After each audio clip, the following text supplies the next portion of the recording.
Hello, ravi de vous retrouver dans cette nouvelle vidéo. Aujourd'hui on va parler de produits coréens classés numéro 1, numéro 2 ou numéro 3 en Corée du Sud.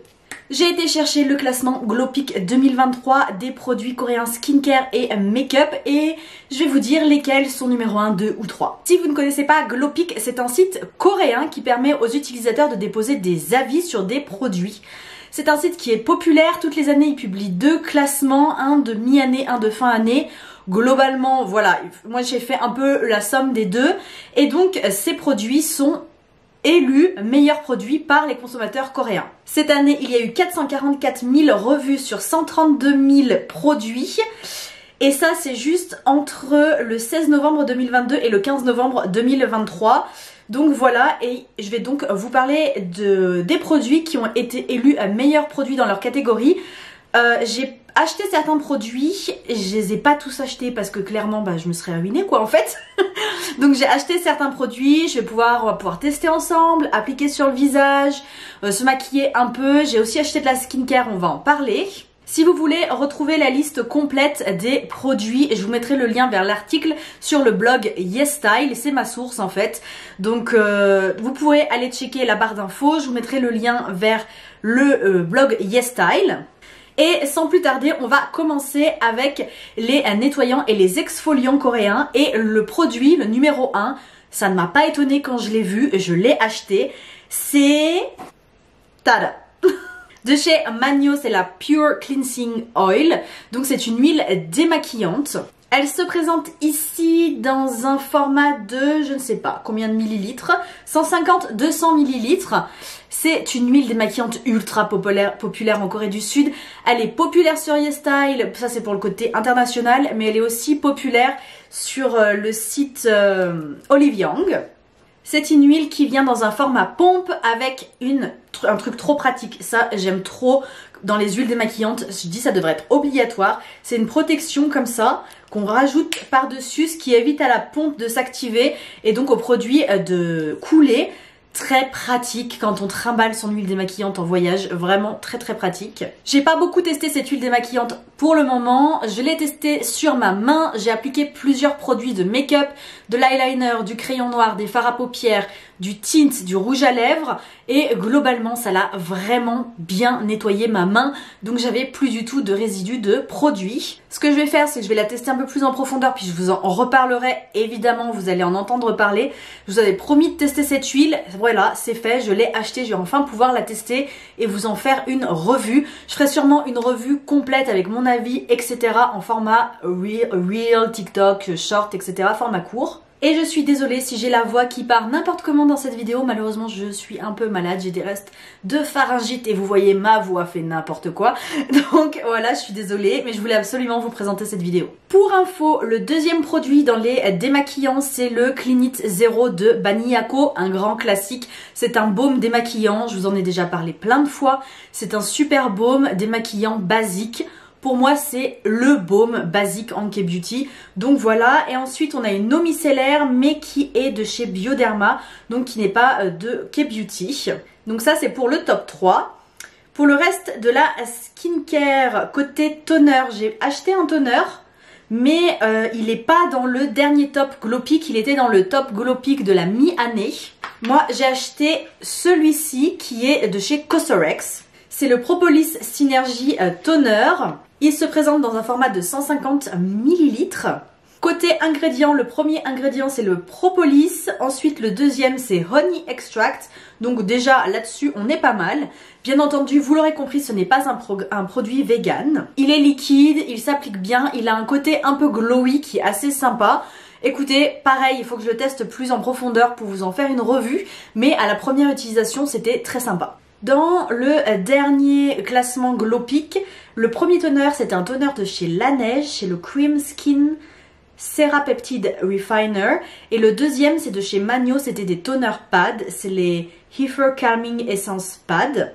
Côté essence, je vous en avais déjà parlé, et je vous en ai déjà parlé même beaucoup de fois. C'est une très bonne essence, quoi qu'il l'avait un peu reformulée, il me semble, si je ne dis pas de bêtises.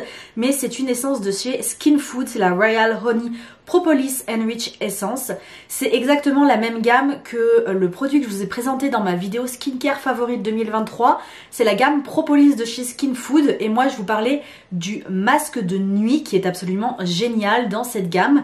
Donc là c'est l'essence qui a été élue essence préférée. Ensuite, je vais passer rapidement, mais je vais aller directement à la face cream, donc à la crème de jour. Et celle de la fin d'année 2023 qui a remporté donc l'award, c'est la Magno Panthétoïne Cream.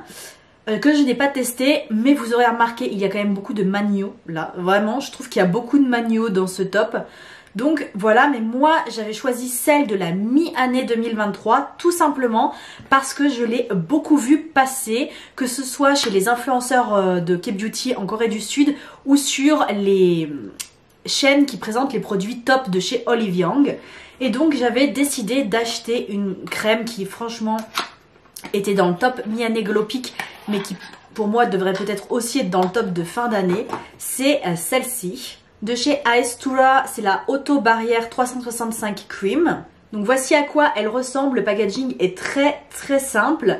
C'est une crème qui est réputée pour être extrêmement hydratante. Je l'ai testée et je vous ai fait un petit swatch comme ça sur mon visage pour vous montrer un extrait, un exemple de l'application. Mais globalement, qu'en dire mis à part que c'est une crème qui est extrêmement riche. Alors, elle est riche parce qu'elle hydrate beaucoup, mais elle est aussi riche côté texture. Et ça, je sais que ça ne plaît pas forcément à tout le monde.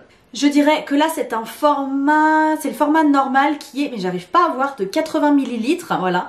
80 ml, je dirais que franchement faut faire gaffe à pas en prendre trop parce que sinon on se retrouve avec le visage qui colle comme ça, il y a trop de matière, il y a trop de crème. Donc la texture est un peu, bon, un peu trop riche à mon goût. Certes, pour certaines personnes ça plaira beaucoup, mais pour moi c'est un peu trop. Et vous voyez, c'est ce genre d'embout comme ça, qui est pas du tout précis en fait. Si je cache ma tête, ça ira mieux, voilà. Qui est pas du tout précis et qui permet pas de prélever un produit, un petit peu de produit en fait. On en prélève facilement trop. Donc dommage côté packaging. Par contre, c'est vrai qu'elle est très hydratante. Elle fait vraiment ce qu'elle dit. Elle hydrate, elle hydrate, elle hydrate et elle hydrate. J'ai acheté également la Eye Cream qui a été élue numéro 1 pour 2023. Malheureusement, je l'ai oubliée chez mes parents. Oui, j'ai été chez mes parents, je l'ai emmenée et je l'ai oubliée, donc je peux pas vous la montrer là comme ça. Mais c'est une crème pour les yeux qui, je pense, ça ne va pas vous étonner si vous suivez les classements K-Beauty Skincare depuis quelques années, mais c'est une crème de chez AHC. C'est la 10 Revolution Real Eye Cream for Face. C'est la dernière version de leur Eye Cream for Face, qui est leur crème phare. Je crois que l'année dernière, si je me trompe pas, elle était déjà dans le classement Glow Peak. C'est une crème que je teste depuis des années. Là, ils en sont à la version 10. Donc ça veut dire que c'est la 10e évolution de la crème. Et moi, j'avais testé la 8 et je l'avais adorée, mais adorée. Là, ils en sont à la 10 et que vous dire, mis à part qu'elle est bien, mais je la porte, je la teste cette crème depuis plus d'1 mois maintenant. Je la mets tous les jours, matin et soir. Je l'ai pas finie, je pense qu'elle va encore me durer plus d'1 mois parce que c'est quand même un assez grand tube. Et que vous dire, mis à part que je la trouve pas si ouf quoi en vrai. Alors, ouais, je suis désolée pour ceux qui adorent cette crème, mais j'avais préféré la version 8 en fait. Alors, je sais pas si c'est juste parce que mon type de peau a évolué et que j'ai besoin de choses plus hydratantes. Mais en comparaison, l'année dernière, j'ai fini la Beauty of Joseon au rétinal qui est mieux. Moi, je la trouve vraiment mieux que celle-ci de chez AHC. Pourtant, j'adore AHC, mais là, j'ai trouvé que la Beauty of Joseon était mieux et que la Amish Marine Care était encore mieux. Donc pour moi, il y a mieux. Pour le coup, je suis pas d'accord avec le classement Glow Peak, mais c'est que mon avis. Je sais que ça va vous intéresser, donc je vais vous en parler, mais j'ai pas acheté de produit, donc j'ai pas testé. Le premier sheet masque en tissu, c'est de chez Nunbuzin, le numéro 3, Tingle Pore Softening Sheet Mask 7. Le Sleeping Mask, c'est non pas le Skin Food que j'aime tant, mais si vous avez vu ma vidéo favori 2023, vous savez que c'est un masque qui malheureusement est discontinué. Donc là c'est le Mamonde Rose Plus PHA Liquid Mask. Mamonde revient un petit peu, ils ont rebrandé toute leur marque. Si vous suivez cette chaîne depuis très longtemps, vous savez qu'il y a 10 ans, Mamonde ou Mamonde, ça dépend de la prononciation, mais était ultra connu, c'était une marque skincare dans les meilleures et malheureusement, c'est le jeu en fait, hein, c'est le jeu de la concurrence, mais la marque a diminué et là ils ont rebrandé, plus jeune, plus moderne et donc ils reviennent et ils ont reformulé certains de leurs produits, notamment leur gamme à la rose et donc là je vois que leur masque de nuit à la rose est numéro 1. Skin Food est tout de même présent avec le Black Sugar Mask Wash Off qui est un masque très connu de chez Skin Food. Je passe rapidement parce que ça doit bien faire 10 ans qu'il est là également. Et on va passer au make-up, mais d'abord j'allais boire un coup parce que là j'ai la voix, waouh, qui n'en peut plus. Ouf, voilà, je bois un coup, j'en peux plus. Côté face make-up, Glowpic a mis en numéro 1 un primer de chez Baniaco. C'est le Prime Primer classique que je n'ai jamais testé et que je n'ai pas acheté.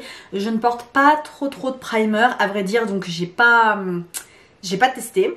Ensuite ils ont mis une bébé crème de chez Fingmongche Aqua Blemish Cover Balm. Alors je n'ai jamais testé, je ne connais pas la marque, enfin je connais la marque de nom mais j'ai jamais du tout testé, j'ai testé aucun produit de la marque. Donc voilà.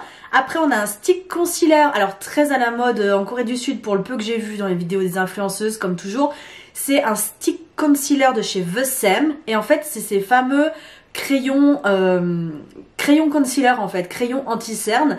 Voilà, donc là c'est celui de chez The Sam et au niveau anti-cerne mais peau, toujours de chez The Sam, le Cover Perfection Triple Pot Concealer avec 3 couleurs. Ensuite le fond de teint, là j'ai acheté le fond de teint, je me suis fait plaisir, ça faisait longtemps que je voulais tester et là j'ai dit c'est l'année, ça y est je teste.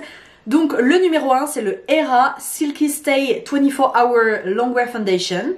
Tadam! Vraiment trop bien, je l'ai pris en teinte 21N1 Vanilla, j'espère que la teinte va m'aller, c'est un peu la roulette russe dans les cosmétiques coréens, mais bon, on va tester. Donc voilà à quoi ça ressemble. Donc c'est un fond de teint avec un SPF 20 PA double plus, qui est dit, donc il n'y a pas besoin de retouche et qui tient donc toute la journée. Je vais l'appliquer et je vais l'appliquer avec ce pinceau là que j'aime beaucoup la plupart du temps, c'est le Jessup MUL02, donc pas du tout un pinceau coréen. J'ai pas trop de pinceaux coréens à vrai dire. Donc on va secouer ça et on va l'appliquer, ça va réveiller un peu mon teint parce que là, pouf, je suis vraiment trop fatiguée. Prions ensemble pour que la teinte soit correcte. Prions. Trop clair. Ah, trop clair. Ah, je suis quasi sûre que ça va être trop clair. Bon.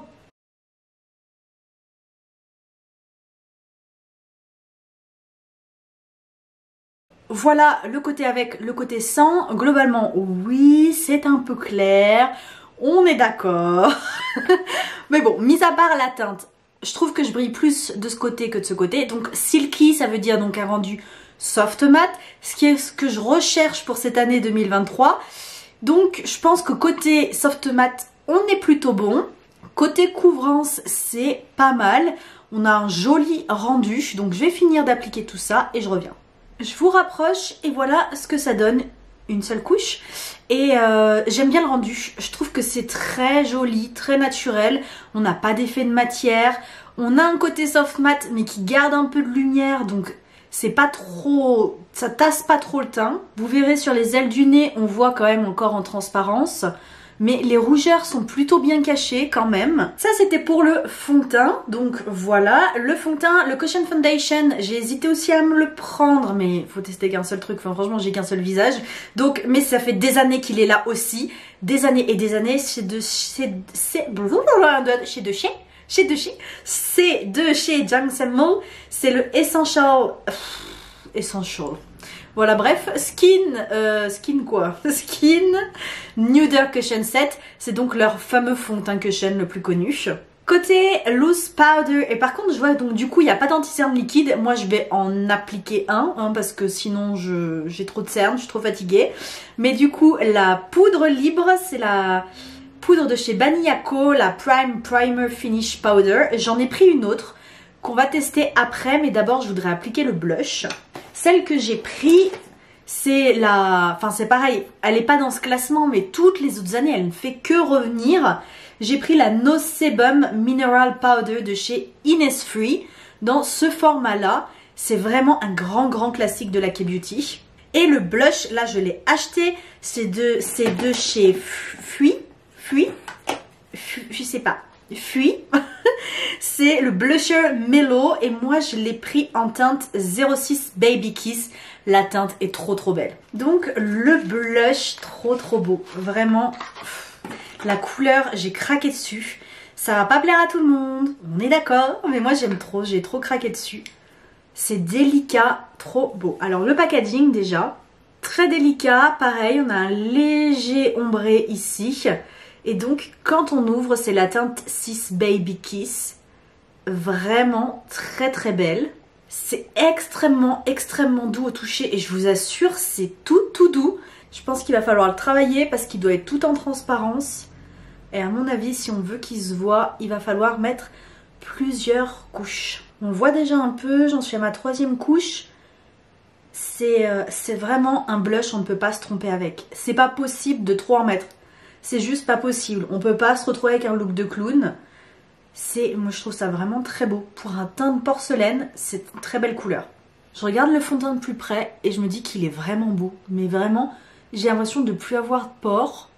Sans effet de matière et surtout, alors moi vous voyez j'ai les rides d'expression, c'est pas trop marqué, alors que par exemple mon fond de teint Cushion Amuse dont je vous ai déjà fait des revues etc, je vous en ai beaucoup parlé, au bout d'un moment, assez rapidement, en fait ici mes rides d'expression sont marquées et là on les voit mais c'est pas trop marqué, comme je passe mon temps à faire ça. Du coup ouais plutôt pas mal franchement. C'est joli avec le blush et tout. Ouh, pour l'instant, je suis contente. On passe à la poudre et comme je vous disais, j'ai donc pris celle-ci de chez Innisfree. C'est la Mineral Powder. C'est un grand classique. C'est une poudre libre en fait. Mais vraiment, c'est vraiment un grand classique. Et donc, moi, j'ai pris l'univers... Enfin, il n'y a pas de teinte. Je crois pas qu'il y ait de teinte. Je ne peux pas souvenir qu'il y ait des teintes. Ça vient avec un petit puff. Très sympa. Couleur mentholée comme ça. Qu'on va tester. Il est assez doux. Et après, au niveau du packaging, c'est ultra basique. En même temps, c'est une poudre qui est très peu chère. Vous voyez l'intérieur, c'est vraiment ultra basique. On enlève ça et il y a directement la poudre. Donc plus basique que ça, c'est pas possible. Donc je vais enlever la protection. Et on va y aller. Je me demande bien ce que ça va faire. Je vais vous rapprocher. Donc voilà, je vous rapproche. Et on va faire ça. Un peu au hasard, ça donne ça. Et on va voir ce que ça donne côté teint. C'est une poudre qui est très recommandée pour les peaux mixtes à grasse. Parce qu'elle est censée être très matifiante. Et c'est une de ces poudres. Est-ce que c'est celle-là exactement? Je m'en souviens pas, mais en même temps, je vais pas aller chercher la référence.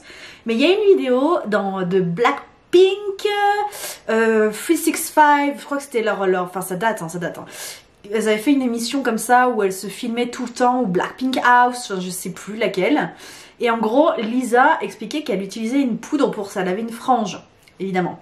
Elle expliquait qu'elle utilisait une poudre pour en fait tout simplement éviter que sa frange devienne trop grasse, comme ça que ce soit moche. Elle utilisait une poudre et je crois que c'était celle-ci. Franchement, je suis sûre à 80% que c'était celle-ci.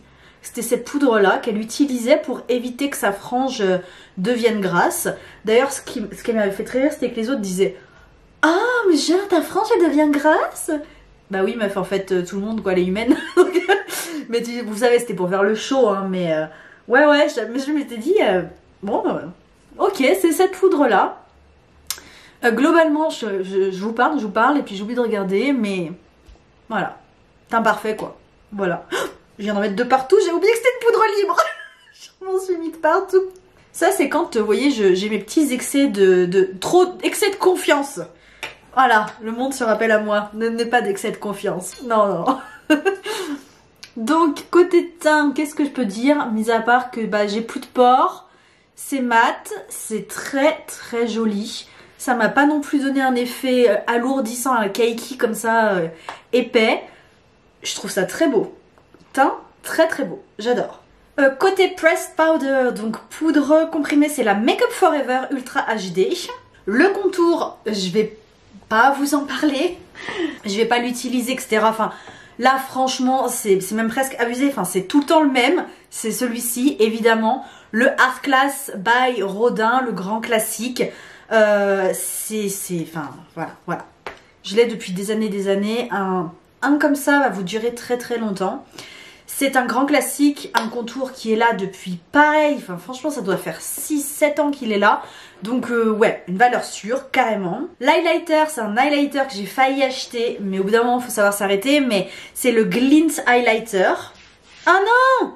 Je me suis mis de la poudre partout sur le jean. Là, c'est pas possible. Je vous avais dit, hein, excès de confiance. Donc, je disais l'highlighter de chez Glint. Ensuite, on a la palette. C'est la multi-palette de chez Clio, la Shade and Shadow Palette. Alors, j'ai pas acheté celle-ci. J'ai acheté la palette de la mi-année 2023. Tout simplement parce que cette palette-là de chez Clio, la Shade and Shadow Palette, j'ai vu une revue d'une fille qui en était pas du tout contente. Pas du tout. Elle disait que les fards étaient très poudreux, pas très pigmentés et que les paillettes, et Clio est quand même une bonne marque côté paillettes, les paillettes étaient décevantes par rapport à leurs autres gammes. Du coup, j'ai pris la palette du classement Glow Peak Awards 2023 de la mi-année. J'ai pris celle-ci qui est très jolie. C'est donc de chez Peripera, c'est la All Take Mood Technique palette numéro 1 Around Brown. C'est une palette, mais ça vous serez habitué en K-Beauty. Les palettes pour les yeux sont très neutres. Et celle-ci, elle porte bien son nom. Elle tourne autour des marrons. Et voici à quoi elle ressemble. On a 12 teintes dans les tons de marron avec des fards pailletés et des fards mat. Je trouve les teintes très sympas. C'est quand même très chaud. Donc ouais, ça correspondra pas forcément à tout le monde. Mais bon, moi j'aime beaucoup les fards à paupières chauds. Donc voilà, c'est exactement le genre de palette que je vais utiliser tout le temps. Je vais vous swatcher quelques fards au hasard. Donc je commence par ce fard là. Ouh, très sympa, la lumière, incroyable. Waouh, waouh. Salut, très beau, magnifique, j'adore. Après on va passer sur un mat. Je vais prendre le mat du milieu, là, tout simplement. Les fards sont très doux, hein. Très doux quand on les prélève. Je me rapproche. Pas mal du tout, hein. Après, je vais prendre un fard qui est un peu plus pailleté. Je vais prendre celui-là, là, le petit ici, le petit rond. Celui-là aussi est très doux et il est magnifique. Vraiment, je le trouve très joli. Je sais pas si j'avais un peu du mal, mais... Oh, wow. On va en tester un plus foncé, un peu plus coloré. Je vais tester le marron, le plus foncé de la palette, le marron. Très doux également à l'appliquer quand on le prélève. Donc voilà, j'ai swatché 4 fards et franchement je suis plutôt impressionnée par les swatchs. La pigmentation est au rendez-vous et surtout les fards très doux, mais vraiment c'est de la soie sous le doigt. Donc je vous rapproche, je vais utiliser le fard ici comme base de fard à paupières. C'est un fard qui a une légère base verte, ce qui est très original, je dois dire. Je pense que certaines personnes seront contentes, mais pour moi je trouve que c'est assez original. J'ai pas trop l'habitude de ce genre de base. Ensuite, ce que je vais faire, c'est que je vais prendre ce fard là qui est très sympa. Je trouve la couleur très belle. Alors les fards sont assez poudreux quand même au pinceau, vous verrez. Vous voyez, on voit quand même hein, la poudre. Donc à tapoter, évidemment. Franchement, je suis assez impressionnée par la pigmentation. Je m'attendais pas du tout à ça. J'ai l'habitude des palettes avec très peu de pigmentation, ou très peu, moyenne à légère on va dire. Et là, c'est plutôt pas mal pour de la K-Beauty, hein. Franchement, je vais prendre le fard pailleté ici, qui est très sympa, et je vais l'appliquer sur toute la paupière mobile. Il est extrêmement doux sous le doigt. Oh, c'est magnifique. Waouh, la lumière, incroyable. Donc c'est parti. Ah ouais, c'est très sympa, hein. Je m'attendais trop pas à ça, je suis trop contente. Je vais prendre le fard marron ici et je vais l'appliquer plus en détail dans le coin externe. Ce fard marron est génial. En fait, c'est une texture qui est très space parce qu'on croirait que c'est de la poudre, mais c'est entre la poudre et la crème, c'est vraiment spécial. Je sais pas si je vais arriver à vous montrer. Donc vous voyez, il est ici et vous verrez que je l'ai prélevé, il y a déjà un peu un creux. Et en fait, quand on prélève, on dirait vraiment de la crème, vous voyez? Et voilà le résultat avec juste les fards à paupières. On passe au rouge à lèvres et le premier c'est un de chez Hera. C'est le Powder Matte Lipstick, donc c'est un rouge à lèvres raisin. Le deuxième c'est de chez Baniako, c'est aussi un rouge à lèvres liquide et c'est le Blurred Veil Lipstick. Le troisième c'est plutôt glossy, c'est de chez Wake Make, c'est le Dewy Gel Glaze Stick. Tout ce qui est crayon à lèvres, etc., c'est ceux de chez Clio, les Velvet Lip Pencil. Côté gloss, c'est de chez Hera encore, c'est le Sensual Nude Gloss. Entre le classement de mi-année et le classement de fin d'année, il y a eu pas mal de changements. J'ai tenté d'acheter certains des rouges à lèvres qui présentaient. Malheureusement, beaucoup étaient en rupture de stock, où il n'y avait pas des couleurs qui m'allaient, etc. Donc j'ai pas trop pu me pencher sur le sujet. J'ai commandé 3 rouges à lèvres, dérivés soit du classement Glow Peak de mi-année, soit de celui-là. Je voulais vous en parler maintenant. Voilà les 3 que j'ai achetés. Je pense que je vais commencer par le Hera. Ça faisait très longtemps que je voulais acheter donc un rouge à lèvres Hera et comme vous l'avez entendu, il y a beaucoup de rouges à lèvres Hera qui sont très bien classés chez Glow Peak. Du coup, je me suis dit que ne trouvant pas ceux du classement, j'allais prendre le Sensual Powder Matte, donc le rouge à lèvres mat, mais en version liquide. Et voici à quoi ça ressemble. J'ai pris la teinte 435 Pampas. Le packaging, j'aime trop. Je trouve que c'est très élégant, Hera. De toute façon, c'est une marque coréenne de luxe. Donc c'est quand même assez cher, mais c'est aussi très élégant.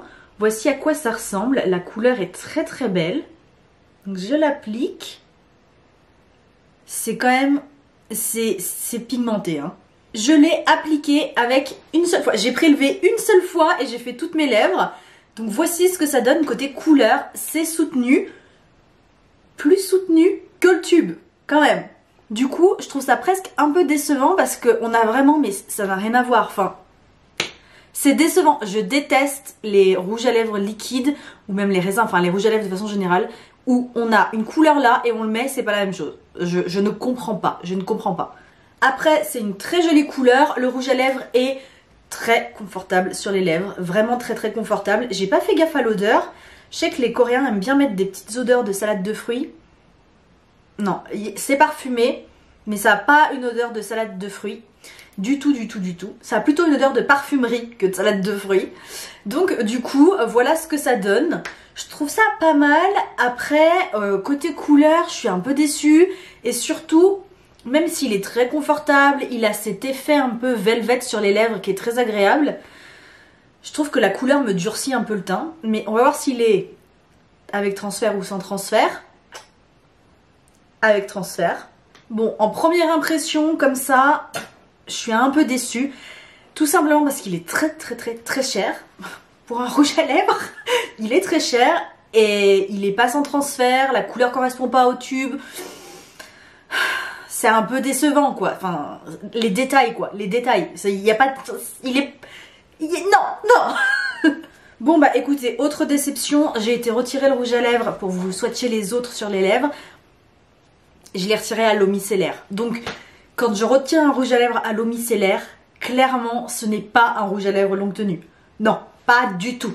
Le prochain, c'est de chez Romand. J'ai rarement été déçue des produits lèvres Romand. Et c'est le Glasting Melting Balm. Celui-ci était au classement Glow Peak de la mi-année 2023. Et j'ai pris la teinte 04 Hippie Berry. C'est donc un baume pour les lèvres assez réputé. J'en ai vu passer pas mal de bonnes revues. Et du coup, j'ai hâte de tester. Oh! Oh! Donc fini glossy. Waouh! Encore une couleur assez soutenue. Par contre, c'est très joli, très agréable sur les lèvres. Légèrement collant, mais c'est vraiment ultra léger. Et la couleur est très sympa. On a une couleur rouge assez sympa, j'aime bien. Je trouve que c'est un peu moins lourd que la couleur de chez Hera par exemple. Côté rendu, rien à voir. Déjà, on sent tout de suite le côté un peu hydratant, le côté glossy et le côté léger comme ça du produit. Il est légèrement collant comme je vous disais, mais c'est pas... Enfin, je vais vous rapprocher. Attention! Collant, mais il n'y a pas de... Il n'y a pas de fil, c'est pas comme un gloss quoi. Après, je pense bien qu'il y aura du transfert, là je suis quasi sûre. Ouais, transfert. Mais c'est pour un baume à lèvres, ça semble logique, c'est pas trop mal. Voilà, donc je l'ai aussi retiré à l'eau micellaire. Il s'enlève très facilement, rien à dire là-dessus. C'est un baume à lèvres, donc contrairement au rouge à lèvres Hera, je ne m'attendais pas à ce qu'il reste longtemps, etc. Donc normal pour un baume à lèvres. Le prochain produit c'est de chez Peripera encore et c'est de la gamme Ink Mood Glowy Tint et j'ai pris la teinte numéro 2 Coral Influencer. Voici à quoi ressemble le packaging. Donc je vous rapproche encore une fois et on va tout de suite le swatcher sur les lèvres. Mais alors là, je m'y attendais pas. En fait ça sent la crêpe ou la gaufre. Ce genre de... c'est trop ça, c'est trop ça. Donc pareil, j'ai pas plongé plus, j'ai plongé mon pinceau qu'une seule fois à l'intérieur. Et voilà ce que ça donne. Côté couleur, corail, je suis pas sûre. Déjà, Glowy Tint, c'est une gamme de tints pour les lèvres qui sont effectivement, comme leur nom l'indique, shiny, glowy, très lumineux, genre gloss, tint gloss, vous voyez. J'en ai déjà un autre de cette gamme là, ils ont sorti plein de couleurs différentes et donc du coup voilà ce que ça donne. Je trouve ça très sympa, j'adore le rendu lumineux sur les lèvres. La couleur, et c'est quoi le problème? C'est moi? Mais sérieusement c'est moi ou je vois mal ou... C'est pas du tout comme le packaging. Donc beaucoup plus rouge on va dire encore une fois. Après le rendu est très sympa, colle pas du tout sur les lèvres. C'est très léger, on sent quand même le côté un peu du côté glossy comme ça. Ça glisse un petit peu. Très sympa, je pense qu'il va y avoir du transfert, à mon avis. Ouais. Même type de transfert que le baume Romand. Par contre, logiquement, il devrait y avoir un tint. C'est quand même le principe. Donc je vais attendre un petit peu, je vais aller le retirer. Mais je voulais vous montrer l'autre que j'ai. Donc toujours c'est la même gamme, mais celui-là c'est le numéro 5. Donc vous voyez, et au niveau de la couleur, je vais vous les swatcher l'un à côté de l'autre. Donc là, le numéro 5. Et là, celui que je porte tout de suite, le numéro 2. Voilà ce que ça donne côté swatch. On voit bien que le 5 est beaucoup plus rose et le 2 beaucoup plus rouge. Bon, j'ai été le retirer de ma main, pas des lèvres. J'ai utilisé de l'eau micellaire encore pour pas fausser le rendu. Et vous voyez, il y a du tint. C'est léger, c'est resté là que quelques secondes, mais il y a quand même un petit peu de tint.